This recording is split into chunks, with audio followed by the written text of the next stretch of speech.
Welcome dear students. ये class 9 का हिंदी का मॉर्निंग शिफ्ट वाले बच्चों का पेपर हुआ था, तो इवनिंग वाले बच्चे इससे प्रैक्टिस कर सकते हैं और मॉर्निंग वाले जिन्होंने आंसर देखने हैं वो मैच कर सकते हैं। तो देखिए सेम पेपर का पैटर्न ये रहेगा। इस वीडियो में मेन फोकस मैं ग्रामर पे करूंगा, ग्रामर समझाऊंगा। तो देखिए ये अनसीन पैसेज आएगी, इसको पढ़कर आपको आंसर देने हैं, ठीक है। और पैसेज काफी अच्छी थी, इसको जब आप पढ़ोगे, यहाँ पर ध्वनि प्रदूषण के रिगार्डिंग बात की गई थी, तो जिस बच्चे ने अच्छे से पढ़ा वो अपने आप आंसर बताएगा, फिर मैच कर लेगा। तो इसका आंसर देखो, मैं यहाँ पे पैसेज के तो सीधा आंसर से बता रहा हूँ, ग्रामर समझाऊंगा, ठीक है।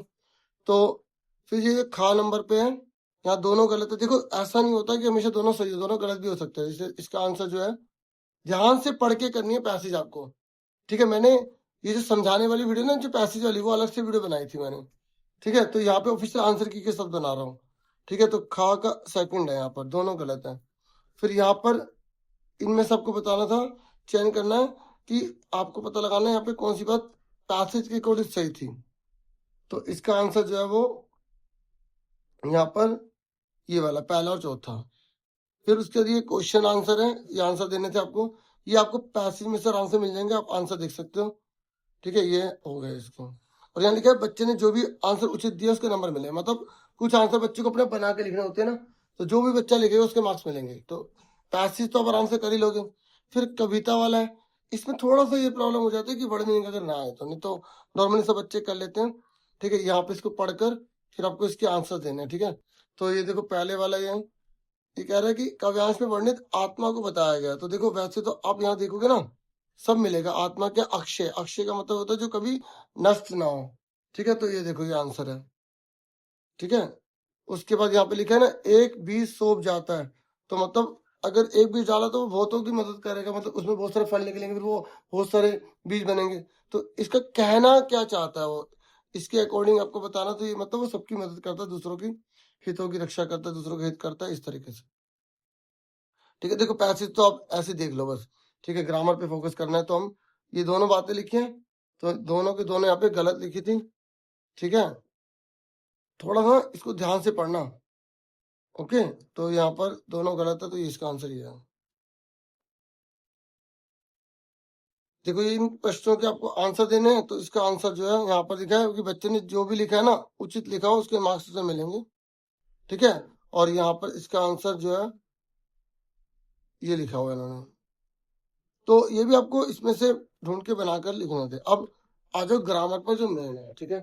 देखिए सबसे पहले उपसर्ग और प्रत्यय है, ठीक है। उपसर्ग आगे लगता है, प्रत्यय पीछे लगता है, ठीक है। तो यहाँ पर इन्होंने बोला है कि इसमें मूल शब्द बताना है, मूल शब्द जिसमें प्रत्यय उपसर्ग लगते हैं। तो ये पराजय लिखा है ना, तो ये जो जय है ना, जय, ये मूल शब्द है क्योंकि इसके आगे उपसर्ग लगा है। तो इस तरीके से ही है, ठीक है। तो आपके एग्जाम में नए आएंगे तो पुराने पेपर कर लोगे ना, ज्यादा बेनिफिट मिलेगा। उसके बाद खा है, देखो यहाँ पे इसने बोला आपको प्रत्यय बताना है, तो प्रत्यय पीछे होता है ना, तो यहाँ पर प्रत्यय वो होता है जो मूल शब्द में जुड़ा होता है, पीछे क्या होता है, लाल जमा इमा, ठीक है। तो लालिमा बनेगा, तो इसका आंसर क्या है, फिर उसके बाद यहाँ पर इन्होंने बोला उपसर्ग, आपको उपसर्ग शब्द बनाने हैं। तो बहुत सारे बना सकते हो, जैसे किसी बच्चे ने यहाँ पे उपयोग बनाया, ठीक, किसी ने उपकार बनाया, उपमान बनाया। यहाँ लिखा है बच्चे ने जो भी बनाया ना उचित शब्द, उसको उसके नंबर मिलेंगे, क्योंकि बहुत सारे हो सकते हैं ना, ठीक है। उपदेश भी हो सकता है, ठीक है। उसके बाद यहाँ पे बोला आलू प्रत्यय से एक शब्द बनाना, आलू पीछे लगाना है। तो आलू में आप क्या बना सकते हो, दयालु, कृपालु, ठीक है। और कोई पता तो वो भी कमेंट करके बताओ। देखो प्रत्यय पीछे लगते हैं, उपसर्ग आगे लगते हैं, ठीक है। और पता प्रत्यय उपसर्ग किसे कहते हैं, जिसको हटाने के बाद जो शब्द बचे उसका मतलब होना चाहिए। जैसे अगर कोई बच्चा बोले कि सर जैसे लाल लिखा है, तो सर जो ला है वो प्रत्यय हो जाएगा। अब ला को अब हटाओ, ला का कोई मतलब थोड़ी है, ठीक है। वो अकेला लाना हो सकता है, लेकिन उसके पीछे अगर ना हटा दिया तो उसका कोई मतलब नहीं है। मतलब जैसे यहाँ पर आलू लिखा है, तो आप इसमें मूल शब्द जोड़ोगे, तो दया जोड़ा आपने, दयालु बन गए, ठीक है। प्रत्यय पीछे लगते हैं, उपसर्ग आगे लगते हैं। अब देखो यहाँ इसने पूछा किसी शब्द के अंत में लगकर अर्थ बदलने वाले शब्द या शब्दांश को क्या कहते हैं। जो पीछे लगता है उसे क्या बोलते हैं, प्रत्यय लगता है। हो सकता है कि जो इवनिंग वाले बच्चे हैं उनमें बोले कि जो आगे लगता है वो क्या होता है, वो उपसर्ग होता है। हो सकता है वो बोलते हैं जिसमें प्रत्यय उपसर्ग जुड़ते हैं उसी क्या बोलते हैं, मूल शब्द बोलते हैं। तो इन्हीं क्वेश्चन को घुमा के दिया जा सकता है, ठीक है। फिर समास वाला है, तो समास वाले जो है ना, आपको रूल पता होना चाहिए। पहले तो पता होना चाहिए समास में कितने भेद होते हैं, 6 होते हैं, ठीक है ना। तो यहाँ पर महात्मा लिखा है, क्या लिखा है, महात्मा। इससे बोले सिर्फ विग्रह करना है। क्या करना है, विग्रह। विग्रह का मतलब इसको तोड़ना है। महात्मा मतलब महान है जो आत्मा, यहाँ पर ही देख लो, समझ में आ गई। फिर से बोले देशभक्ति पद प्रयुक्त समास बताओ। तो ये ना देश की भक्ति, ठीक है, यहाँ पे समाज का भेद पूछ रहा है। तो आपको पता होना चाहिए समाज के जो भेद होते हैं ना, वो टोटल 6 होते हैं।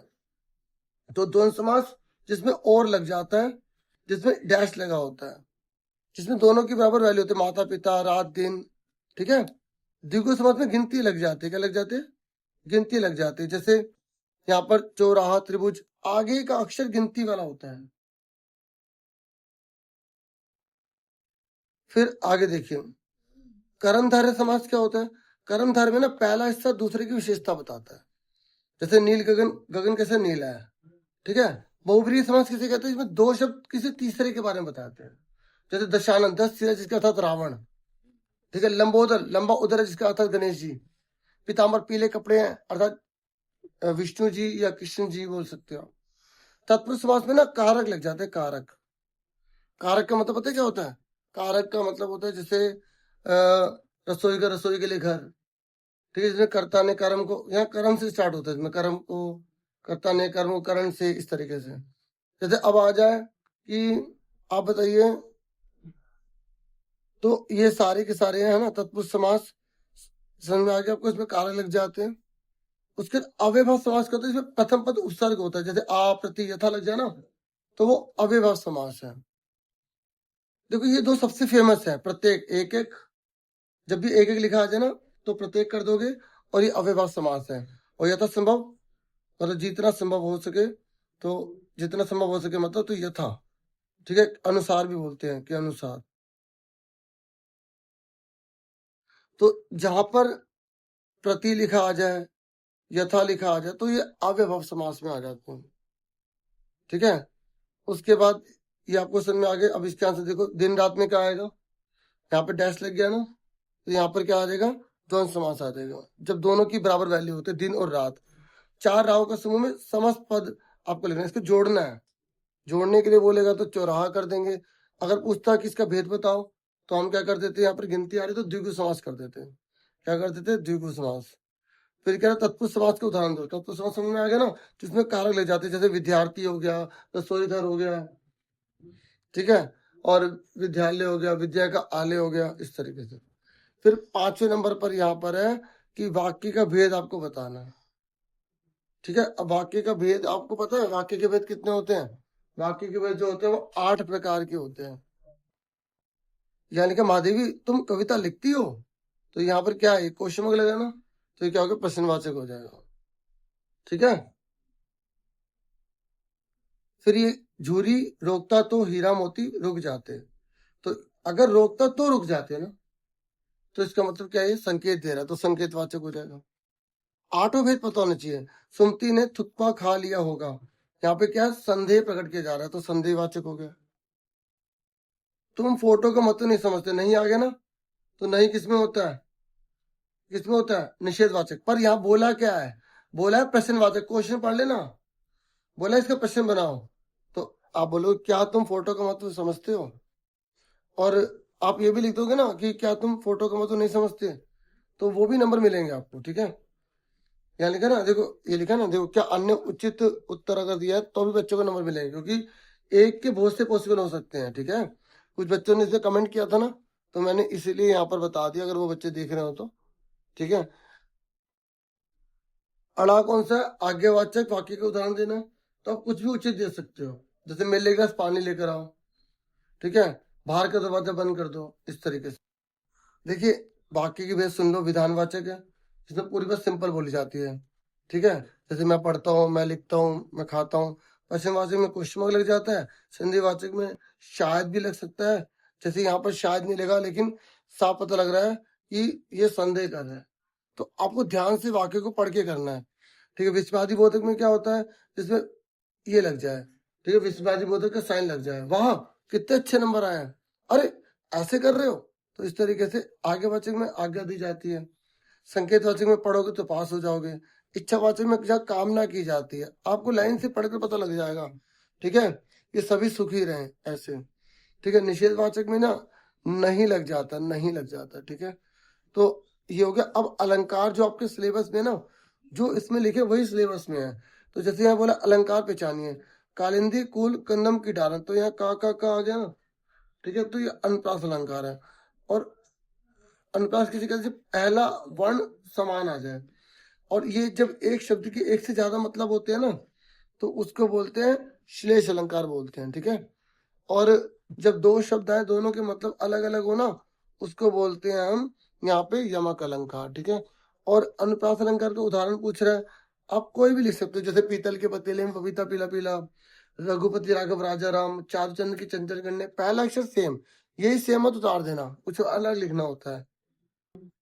ये कह रहे वाक्य में एक ही शब्द के दो या दो से अधिक बार भिन्न भिन्न अर्थों में प्रयुक्त होने पर वहां कौन सा अलंकार होता है। अच्छा, यहाँ पे ये बोल रहा है कि एक ही शब्द दो या दो से अधिक बार आ रहा है, मतलब एक शब्द एक से ज्यादा बार आ रहा है लेकिन उसके अर्थ अलग अलग हैं, तो यहाँ पे यमक अलंकार हो जाएगा। अगर ये बोलता ना एक शब्द एक बार आ रहा है लेकिन उसके एक से ज्यादा मतलब है, तो उसे श्लेष अलंकार कहते हैं, ठीक है, समझ में आ गई। तो अब जैसे यमक अलंकार का सबसे ज्यादा फेमस ये है काली घटा का घमंड घटा, ठीक है। तो इस घटा का मतलब होता है बादल, इस घटा का मतलब होता है कम होना, काली घटा मतलब काले बादलों का घमंड कम हो गया है।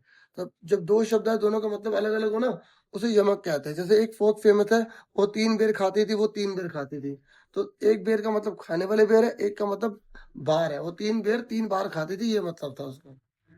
तो इस तरीके से कहे कभी बेनी बेनी ब्याल की चुराई लेनी, तो वहां बेनी बेनी 2 बार आया ना, तो एक बेनी कवि का नाम है, बेनी चुटिया का नाम है, और वो दूसरे कवि उनका मजाक बना रहे थे कि भाई तुम्हारी बेनी ने बेनी चुरा लिया, मतलब चुटिया चुरा लिया। तो अर्थ जो है ना बड़े मजेदार होते हैं, अलंकार में आनंद आ जाता है, ठीक है। तो बाकी अभी ये बुक के हैं, ये देखो पैसिव बुक में से आएगी, ठीक है। इसके आंसर्स मैं आपको यहाँ दिखा रहता हूँ, देखो ये है आंसर, ठीक है। क्योंकि इनको मैं नहीं पढ़ रहा हूँ, मैं सिर्फ आंसर्स के दिखा रहा हूँ, क्योंकि ये हमेशा एग्जाम में नया आता है, नहीं आती चीज, ठीक है। देख लो 7वें क्वेश्चन में क्या क्या है, और ये इसके आंसर्स मैंने आपसे शेयर कर दिए हैं। फिर ये 8वें नंबर पर आपकी बुक में से क्वेश्चन आंसर है, ठीक है। तो इन क्वेश्चन आंसर, ये आंसर देख लो,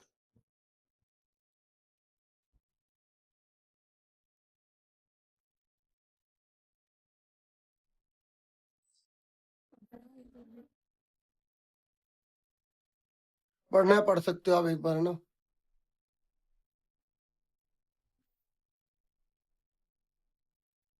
फिर 9वें नंबर के भी देख लो, फिर 10वें नंबर के हैं।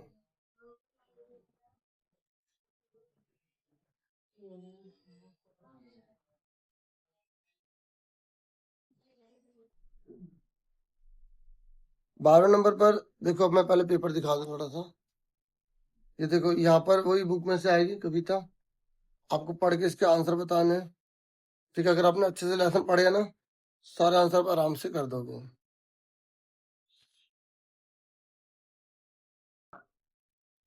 ये फिर क्वेश्चन आंसर आए, तो बताओ बच्चों का काम पर जाना धरती पर एक बड़े हादसे के समान क्यों है। क्योंकि जिन बच्चों की खेलने कूदने को मेरे बेचारे काम पर जा रहे हैं, उनके अधिकार को छीना जा रहा है, तो आपको चैप्टर के अकॉर्डिंग ही बताना है, ठीक है। क्वेश्चन आंसर देख लो सारे कैसे कैसे हैं, ठीक है। आंसर मैंने आपको इसके दिखा दिए सारे। उसके बाद देखो आपके एग्जाम में ना अनुच्छेद आएगा, तीनों में से आपको एक करना होगा, ठीक है। इसके आंसर यहाँ पे नहीं दिए जाते हैं, ठीक है। बच्चे ने जो अपने आप लिखे ना उसके मार्क्स उसे मिलेंगे। अगर उसने सब्जेक्ट के अकॉर्डिंग लिखा, जो क्वेश्चन पूछा 3 नंबर है, भाषा अगर गलती मिस्टेक नहीं करता तो 1 नंबर भी मिल जाएगा, और प्रेजेंटेशन अच्छी है, कटिंग वगैरह नहीं है, तो उसके 2 नंबर, और अच्छे से लिख रहा है पहले मेन बात, फिर उसके बाद आगे की बात, जैसे इन सब पॉइंट्स को भी यूज कर रहा है। अगर इन सब पॉइंट्स को लाइन से लिख रहा है ना, पहले उसके बारे में बता रहा है, फिर इसके बारे में बता रहा है, फिर इसके बारे में बता रहा है, फिर इसके बारे में, तो इसके मार्क्स 2 मिलेंगे। तो मतलब कहने का ये है कि ये जो पॉइंट्स लिखे हैं ना, आपको इस टॉपिक पर यूज करने हैं, आपको दिखाना है टीचर को, सर मैं ये यूज कर रहा हूँ, ठीक है, भले अंडरलाइन कर दो। फिर उसके बाद ये पत्र वगैरह है, ठीक है। तो मैंने जो पुराने पेपर की वीडियो बनाई उसमें अच्छे डीपली समझा दिए थे, और पत्र की वीडियो भी बता दी थी सारी। प्लेलिस्ट देख लेना हिंदी की, ठीक है, ये देख लो कैसे कैसे कौन से क्वेश्चन है, ठीक है। अब थोड़ा सा मैं आपको संदेश का पैटर्न दिखा दूं एक बार, अगर आप देखना चाहो तो देख सकते हो। देखिए ईमेल का पैटर्न देख लो आप, यहाँ फ्रॉम लिखना है या टू लिखना है, यहाँ पे आपका खुद का आएगा, यहाँ पे जिसको लिख रहे हैं उसका आएगा, फिर सब्जेक्ट लिखोगे, फिर इस तरीके से आप लिख देंगे। और सूचना का देखना है तो सूचना का देख लो, संस्था का नाम सूचना लिखा, विषय लिख दिया, फिर दिनांक, फिर उसके जो टॉपिक है वो आप आराम से यहाँ लिख देंगे, ठीक है। तो इस तरीके से आप कर सकते हैं। नहीं तो संवाद तो इजी है, संवाद आप कर ही लेंगे, बना बना के लिखना, दो जनों के बीच की बातचीत को। इतना ही था इस वीडियो में। Thank you for watching and listening carefully. Take care student.